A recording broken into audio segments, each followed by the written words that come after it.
This is definitely not the game you're thinking of. Greetings, I'm Solidus Skully, and welcome to the Tormented Souls commentary. Probably the most recent game I have ever covered in terms of both commentary and reviews, but yeah, I've been playing this game rather recently, I've been really enjoying it, and yeah, as the earlier screen could tell you, this takes a lot of influence from the likes of Resident Evil, Silent Hill, and a little pinch of scratches for those of you that have ever played that game. A bit of a spur-of-the-moment commentary, I will admit, but again, since I've been playing it a lot rather recently, been really enjoying it, I kinda want to get this game done right now, at least while all the puzzles, solutions, and a lot of the information I basically picked up during the game is still fresh in my mind, so yeah, let's begin. Tormented Souls, developed by Dual Effect and Abstract Digital Works, released in 2021, and well again, I will say this right off the bat, it knows what it wants to do, stays the course, and while there is a bit of jank here and there, as a game, I think it is actually pretty solid. Which is probably saying something coming from me, because I'm a bit of a dinosaur when it comes to my games, but anyway, let's meet our lovely lady here. A letter for me? I never receive letters. So anyway, this is Caroline Walker, our protagonist of the game, and somebody who lives a pretty quiet life, and also is an example of one of the few horror games specifically set in Canada. And she's receiving an unknown letter. And yeah, for those of you not in the know, John Doe isn't an actual name, it's a name for an unknown person. At least I think more specifically it's meant to be a name for somebody who's deceased that you don't know the identity of. Whatever, but what is this? It seems Caroline is having a headache? I mean, either that or she's developing psychic powers, but, yeah, rather ominous messages. Call the police, woman. It's been 2 weeks since I received that letter from the Wildberger Hospital. Since then, I haven't been fine. I can't get out of my head the image of those little girls. I can't sleep. And when I am able to fall asleep, it's only to dream horrible nightmares. I need to know what's going on. What's the meaning of all of this? I'm going to the Wildberger Hospital in hopes of finding some answers about this strange photo. I need to know what's going on. Now, I know a lot of this could probably be answered with reasoning of because game, but yeah, you didn't think about calling the police? Phoning ahead? I mean, to kind of set things up right now, the game takes place in 1994, so yeah, I know the internet isn't really a thing at this point, but still, you could have sent them a fax or did a bit of research into the Wildberger Hospital, and more specifically, not come at the dead of night where there's literally nobody around, and I don't know, there's a lot of things that should be setting off some red flags in Caroline's head, but well, there is a bit of a reason as to why she's so driven to do this, and let's just say, it runs in the family. And she really should have expected that to happen when she goes walking into a very mysterious place in the dead of night. I mean, I don't expect her to be genre-savvy with horror movies, but I mean, even still, yeah, this is about the end result of what you expect, and as you can see here, something bad has happened to Caroline, and well, she is going to be edited. Primarily for this point. Again, I'm really not too sure what YouTube's rules are for, like, nudity or whatever. I mean, I'm pretty sure so long as it isn't, like, straight-up pornography, it should be okay, but then again, considering the world of source filmmaker pornography, I really don't know if things like this would fly, so, yeah, I apologize for the mood whiplash if you see A-Hat96's face on her nipples and, delicious vagina. That should be relatively obscured in shadows until... And now we're getting a bit too close, so, I really apologize for the mood whiplash. I shouldn't have to censor too much nudity, because I think this is pretty much it at this point, or at least, well, what's appropriately obscured, but, anyway. So, yeah, we have some very weighty precipitation going forth, and not in the heavy rain variety. Still, could be worse.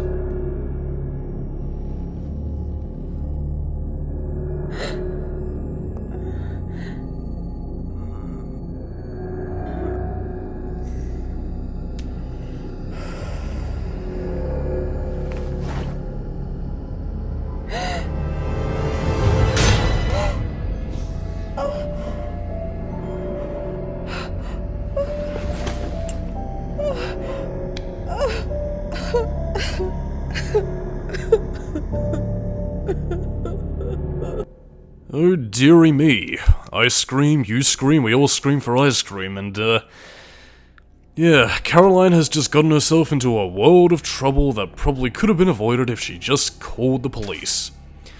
But anyway, to get to the gameplay good and proper, much in the same vein as Resident Evil or your typical Silent Hill adventure, again, comparisons to both of those games are going to be inevitable because, again, it is the game's primary two influences, and Tormented Souls makes absolutely no qualms about wearing that influence on its sleeve, and in some ways it's quite admirable.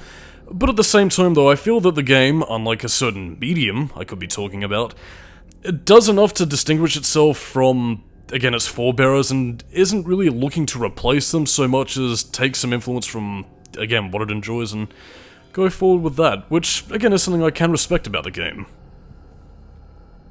I'll be talking about some of these, diary things a little bit good and proper a bit later, but again, if you want to read them for yourself, pause the video and read them, because, well, I will admit I'm a bit of a speed reader, so I do apologize on that, but again, pause the video if you want to read them, and have at it, dudes. So anyway, Tormented Souls, how do you play the game? Well, first of all, we have only unlockable costume of the game, so again, if you think Caroline's looking a bit too feminine for such an adventure, don't worry, you can change her into jeans and pants apparel that kind of reminds me of Aya from Parasite Eve, which might have been intentional, because, I mean, Parasite Eve 2 definitely had a bit more survival horror influence in its gameplay. But yeah, that's pretty much your only choice of unlockable costumes. Anyway, to talk about the gameplay good and proper, as you can see here, we have a menu, we can examine, combine, and use items. And yeah, basically how the game works, you pretty much have two control methods, one of which is the obvious 10 controls method, as you're seeing here, as we basically rotate around like an RC car. Or you can pretty much switch to the Silent Hill 4 Devil May Cry control scheme, where you can use the analog stick and basically have Caroline pretty much just turn on a dime and move in any direction you want. We do have fixed cameras, however, so again, you are pretty much going to have to deal with that, but I'd say that benefits the game design more than it hinders, because again, as I've probably elaborated on countless times throughout many Resident Evil and Silent Hill commentaries, again, cameras moving a little bit more further back creates distance between you and the character, and obscures things from your field of vision that makes your hairs in the back of your neck stand on end. And yes, much in the same vein as, was it Amnesia or was it Penumbra that had the darkness gimmick? But basically, don't go into the darkness, otherwise you will die. Although you do get a bit of like fuzzy distortion static to help warn you. Anyway, let's talk about plot. Anyway, we're basically going to be coming across journals from the Wildberger family, who pretty much own this mansion/hospital. Again, the Wildberger family are reputably doctors, and they pretty much turned their home into a hospital after the original one burned down. And oh, look at that. It seems that William has twin daughters. What a lovely fellow. But yeah, as you can imagine by reading these journals and, well, examining items, you're going to be getting a few puzzles, which, well, for those of you who aren't really used to games of this ilk, it is going to have you test your, lateral thinking skills. So again, the puzzle here is basically, time froze when my angels descended from heaven, look at the time, and you'll unlock the, padlock, which you'll need to progress. I mean, I guess maybe the fact that games like Resident Evil 2 and 3 Remake, you know, in spite of their controls still having puzzles similar to this, probably wouldn't make it too out of the ordinary for modern-day gamers to get used to Tormented Souls, but, well, take it from me, you are going to have to do a bit of thinking when it comes to Tormented Souls puzzles, which, again, I'd say are actually rather intuitive, pretty well designed, and, again, they're pretty fantastic. Of course, you do also have some pretty on-hand stuff to do, like again, we don't have a door handle, so what do we use to replace it? Well, we just open the wrench a little bit, put it on the door handle, and bada bing, we do the thing, we're free! Yay, woo woo woo woo woo, gonna survive darkness and monsters and scary things. Whoa. So yeah, don't go into the darkness, otherwise you'll get a game over screen. Which I'm pretty much going to be showing off in the bonus video among a few other bits of content, as is the Solidus Skully tradition for games of this ilk. So again, in this case, since you can't really do anything in darkness, like I mean, you can't even attack or interact with any sort of objects because Carolyn will start freaking out, and yeah, you're pretty much shut out of luck without a light source, so thankfully we have our handy dandy lighter, which will never run out of anything really, so yeah. We have a girl and her infinite lighter. much like an infinite room, which is a rather scary puzzle. And, something I want to talk about right off the bat, actually, as we ignite our lighter to illuminate the darkness, is that, again, being a survival horror game in the classic ilk, and, well, particularly when I first played the game, being a survival horror game, you know, in the classic style that I absolutely love, that I hadn't experienced in quite some time, it was a fucking phenomenal feeling to once again feel the hairs on the back of my neck stand on end. You know, honestly, feeling dread to step forward and, you know, confront what's going on. It's indescribable, and it's the only sort of feeling that I can only get with games like this. And again, the fact that Tormented Souls has such a great attention to detail towards its atmosphere, its level of scares, I really have to praise the game developers here. It is...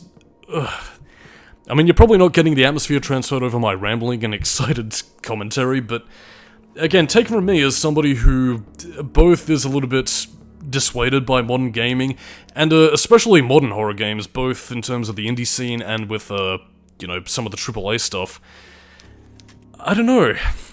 I mean, while I wouldn't say Tormented Souls outright made me piss my pants, you know, it did have a very good attention to detail with its atmosphere that really got me excited, and that's exactly what I want.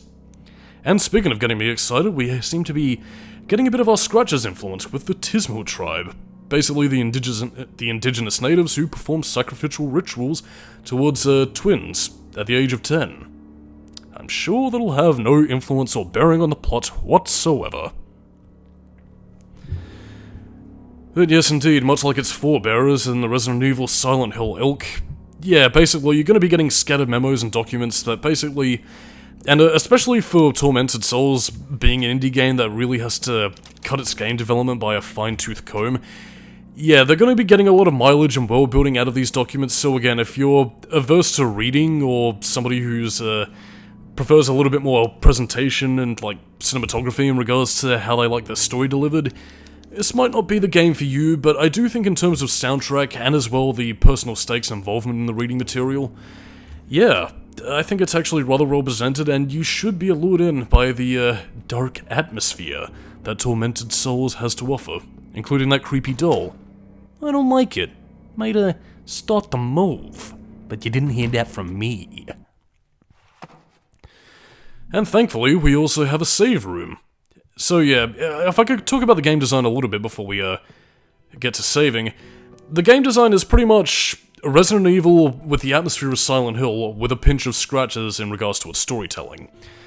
And again, like, I mean, in terms of, Resident Evil structure, the game developers did definitely take notes on how these games are meant to flow and function. Again, you have, 9-inch nails, no. Yeah, you have pretty much 7-inch tape reels, that's pretty much how you save. You do have a limited number of saves, but again, unless of course you're absolutely panicky, you should be able to, you know, stay the course and, you know, keep your saves relatively stocked up. I mean, you will find a lot more of them by the time you get used to the game, but I can see this being a bit of a turn-off because one of the biggest complaints I actually heard about classic Resident Evil is that people didn't like the ink ribbon system because they can't save as often as they would like, which, well, again, as somebody used to these games, I can stand high and mighty and call them absolute pussies, but, yeah, it just means you gotta be a bit more careful. And, here's a cool little detail I like, actually. 2 saves. Ignore the one at the top, that's, spoilery stuff. But, just take a listen to Caroline's monologue. An old magnetophone. It looks like it works. Recording my progress might be useful if anything happens to me.